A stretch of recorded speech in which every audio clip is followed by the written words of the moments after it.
I'm Dr. Vibha Sharma, Associate Professor and Head, Department of Public Administration, MCM Devi College, Chandigarh.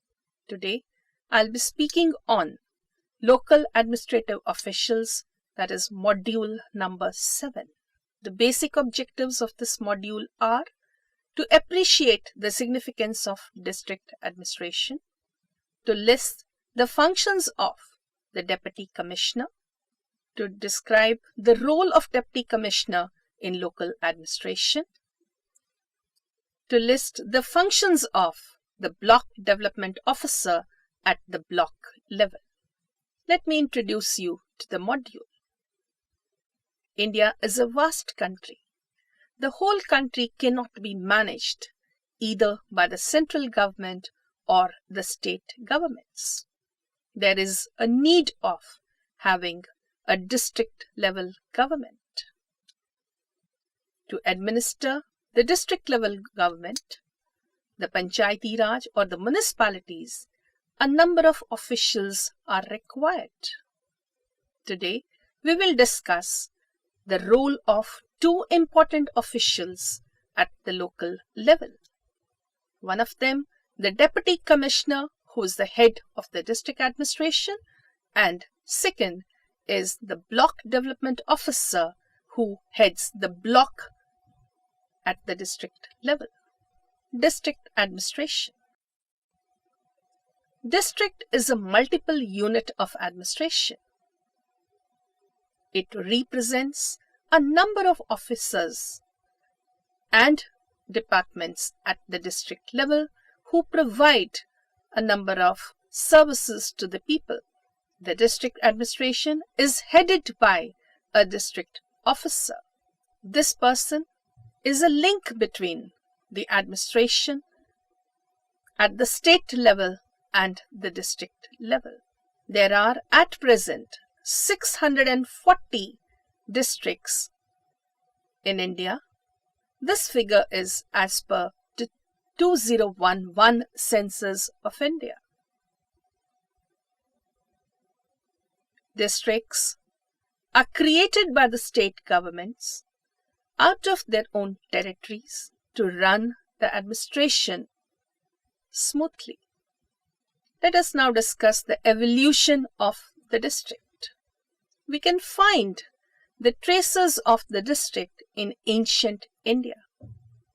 The Vedic and other ancient literature gives us a clear idea about the working of the federal organization comprising of a number of villages ruled by a king or a chief. Under the Mauryans, Guptas, and other Hindu rulers of north of India, the kingdoms were divided into provinces which were headed by provincial ministers. Provinces were divided into districts and they were under the charge of an officer. District officers enjoyed comprehensive power and they were treated as the most important officials during those times. However, the present form of district originated during the British era. It is a mixed creation rather of the Mughal and the British rulers. The present district officer originated in the year 1772 when Warren Hastings appointed district officials in Bengal to collect revenue and dispense justice. The district administration was considered most important administrative unit of a province during those times. And the district collector or the magistrate was considered as the most prominent and prestigious position. The major work of this official was collection of revenue and maintenance of law and order in his respective spheres. After independence, the district officer assumed more importance. This officer is responsible for the socio-economic development of a district. He takes care of the law and order, besides collecting the revenue, which are the traditional functions of the district officer. Today's official,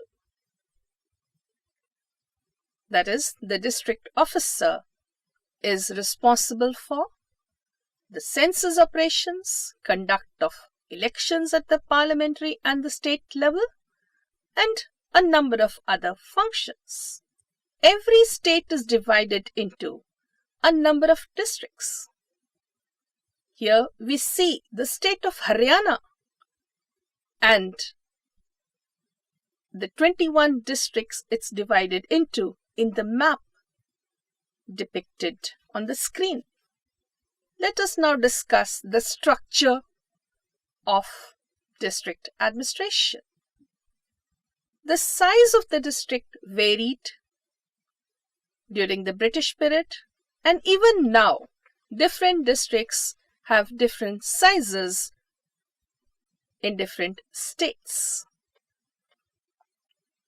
However, of late, there has been a trend to have districts of almost similar sizes, areas.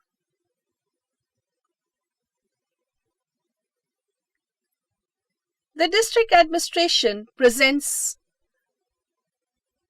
the look of a miniature state secretariat, as it includes all the agencies functioning within the government at the district level. The district is divided into subdivisions, tehsils, circles, and villages. Horizontally, the districts have a number of departments like the welfare department, the police department, health department, agriculture department, industries department, and so on. Let us now discuss the various levels within the district. Yes, I'm talking of subdivision level. Various states provide for a division of a district into subdivisions. Similarly, the Criminal Procedure Code authorizes the government to divide a district into subdivision for the purpose of criminal administration with a subdivisional magistrate in charge. Nowadays, though both the revenue administration and the criminal administration provides for subdivisions, the governments form similar subdivisions for both the purposes. Each subdivision is under the charge of an official who is called as subdivisional officer, subdivisional magistrate, revenue divisional officer, and so on in different states. Below the district level, the next level is the tehsil level. This level is an old traditional unit which is found even in the pre-British rule.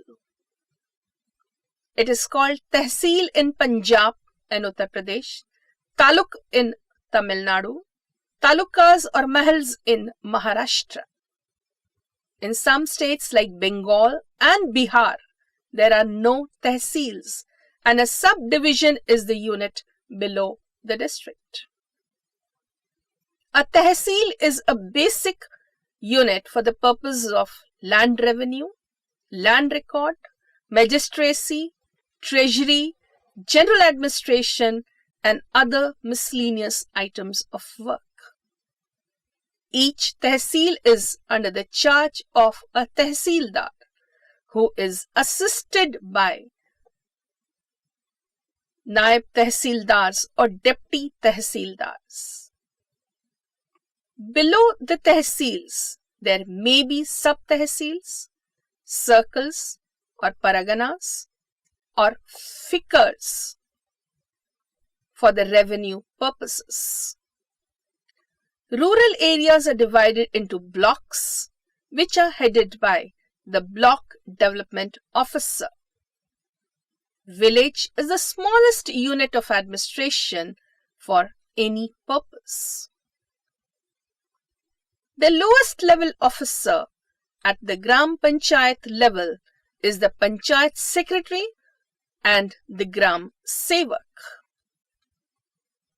Besides that, there are patwaris, chowkidars in different states. Let us now discuss the Deputy Commissioner. Deputy Commissioner is the head of district administration. He is known by different names. Earlier, he was called as the Andata, the Mai Bap, the representative or the agent of the government.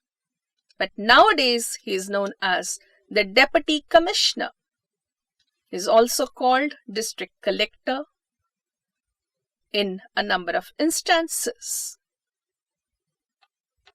He is the kingpin of administration at the district level.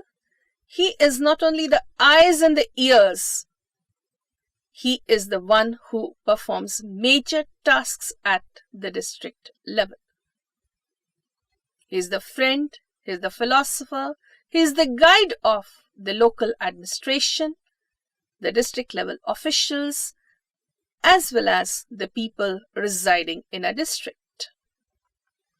Appointment of the Deputy Commissioner. Normally, a person belonging to the Indian Administrative Service is appointed as the Deputy Commissioner. As a member of the IAS, any person who is in the 4th or the 5th year of his service may be appointed as the Deputy Commissioner of a district. No special training is provided for this office, but a person undergoes the usual training before they join the service. Besides the IAS officials, the Deputy Commissioners are also drawn from the state civil services or the people who are promoted from the state civil services to the Indian Administrative Service. Such people are much more experienced and mature as compared to the direct entrants to the All India services. Let us now discuss the functions of a Deputy Commissioner. The Deputy Commissioner performs a number of functions. Some of the functions are traditional, which a Deputy Commissioner has been performing for a long period of time, and other functions are the new functions, the emerging functions in the present times. Let us discuss the traditional function, that is, maintenance of law and order. The Deputy Commissioner is responsible for the maintenance of law and order in his district. He performs this function with the assistance of district level police. As a district administrator, this is what the Deputy Commissioner is known as when he performs the role of maintaining the law and order. He issues arms licenses, no objection certificate for explosive things, deals with the cases of passports, extension of visas, besides the traditional functions of maintenance of law and order. The second function of the Deputy Commissioner is collection of revenue. When a Deputy Commissioner is performing these functions, he is sometimes referred to as collector. He collects taxes and other dues. He has a right to decide about the terrains, such as mutation, encroachments, land acquisitions, etc. During natural calamities like famine, drought, floods, the Deputy Commissioner performs a major role and provides relief to the people residing in that particular area. As the registrar, he maintains the records, the land records within the district. He also hears appeals from the order of the SDO and consolidation officers when he is the ex officio Deputy Director of Consolidation and Holdings. The Deputy Commissioner controls the treasury at the district level. He acts as the drawing and disbursing officer at this level. The third functions are the executive functions at the district level. A Deputy Commissioner is the Chief Executive Officer at the district level, and he performs a number of executive functions. The policies of the government are executed at this level by the Deputy Commissioner. He does this work with the help of a number of other departments at the district level. He is responsible for posting, transfer, and leave off all the officials at the district level. Officials like Naib Tehsildars, and so on. He appoints the punishing authority in respect of the ministerial and inferior servants of the collectorate, tehsil staff, and other allied officers. He deals with the pension cases of the district staff and also submits the annual budget estimates. The fourth function of the Deputy Commissioner is in relation to the local bodies at the district level. He acts as a link between the Panchayati Raj institutions and the state government. His role in the district, in the local administration, gives him a chance to closely supervise the functioning of the local level officials. He is also the district level development officer, and as a district development officer, he looks into the development programs at the district level. He also has a role in the execution of these programs by the Panchayat Samitis and the Zilla Parishad. He has a power to suspend the resolutions of these local bodies. In some cases, the Deputy Commissioner may also act as the chairman of the improvement trusts in that particular area. The fifth function of the Deputy Commissioner is the developmental function. There are a number of national development programs run by the government at the district level. He plays an important role in their execution. Other socio-economic development programs are also executed under his expert guidance. His sixth function relates to the functioning of other departments. He is the advisor of various departments at the district level. He has the overall charge of planning at the district level. He is the chairman of a number of interdepartmental committees and thus acts as the main coordinating link between these committees for the proper development at the district level. He performs a number of miscellaneous functions. He has an important role to play whenever census operations are held, that is after every 10 years. Even during elections, he has the most important role of the returning officer. Besides that, he is also responsible for performing a number of ceremonial duties at the district level. Role of Deputy Commissioner. The Deputy Commissioner of the British era had all the important powers. He was literally the master of the people. But after independence, the Deputy Commissioner is no longer amongst the rulers.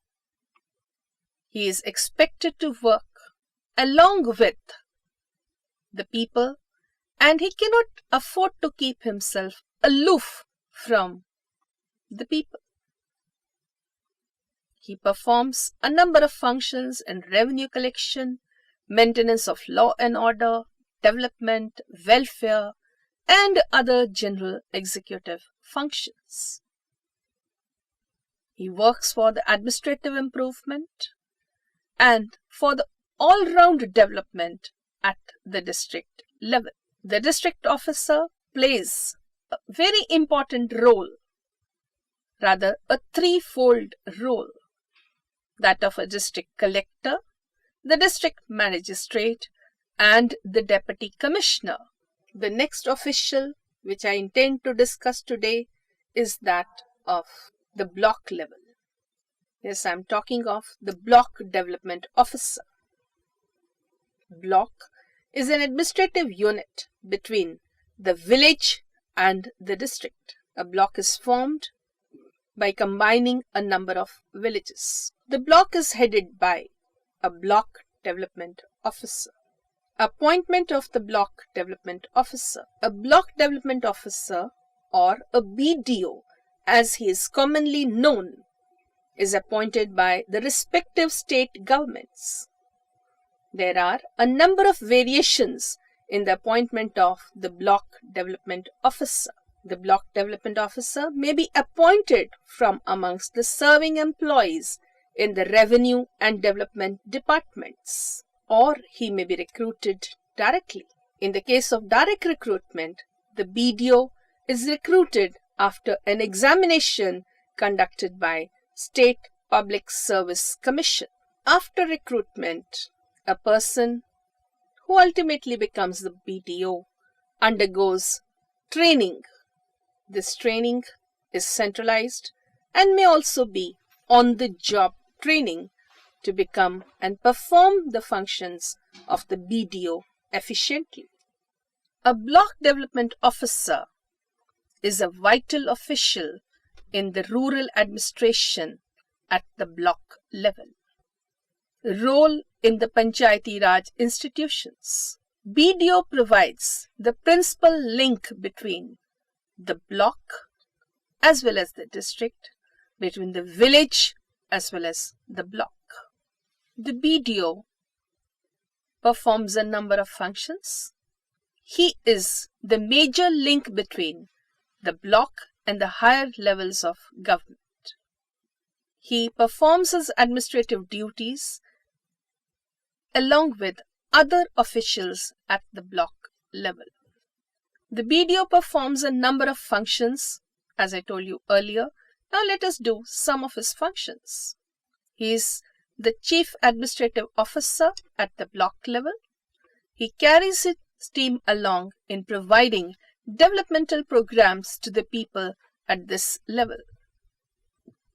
He is the leader of the team of extension officers, such as the Social Extension Officer, the Education Extension Officer, Welfare Extension Officer, and so on. As a head of the block level administration, he looks after the management and other personnel functioning at the block level. He exercises institutional and administrative besides financial control over the functioning of Panchayat Samitis in his block. The BDO exercises institutional, financial, and administrative control over the panchayats falling in his block. The financial powers of the BDO. The BDO prepares the Panchayat Samiti's budget and ultimately executes the same. He is the one who gets the accounts audited. The BDO gets the accounts of the Panchayat Samiti audited and provides a report to the higher authorities in case they demand so. He is responsible for the financial duties at the block level. He is the drawing and disbursing officer at the block level. The BDO has a major role to play in the Panchayat Samitis. He has a right to attend the meetings of the Panchayat Samiti, but he cannot vote in these meetings.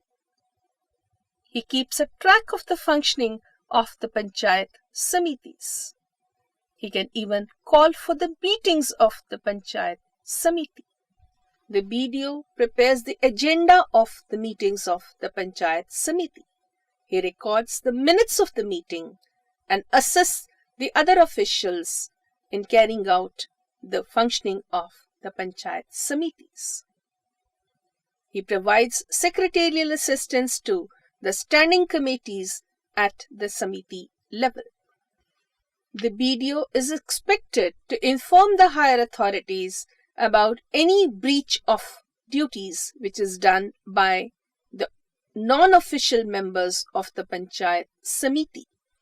These include fraud, embezzlement, theft of money or other property of the Panchayat Samiti. Is empowered to acquire and dispose of property of the Panchayat Samiti and enter into contracts for the performance of various developmental functions. Conclusions. Local administration, that is, district administration, is further divided into subdivisions, tehsils, blocks, circles. The role of local administration is very significant in carrying out the administrative activities at this level. Two important officials, Deputy Commissioner and Block Development Officer, perform the duties of developmental programs, their execution, planning for the programs, and other vital functions at their respective levels. Thank you.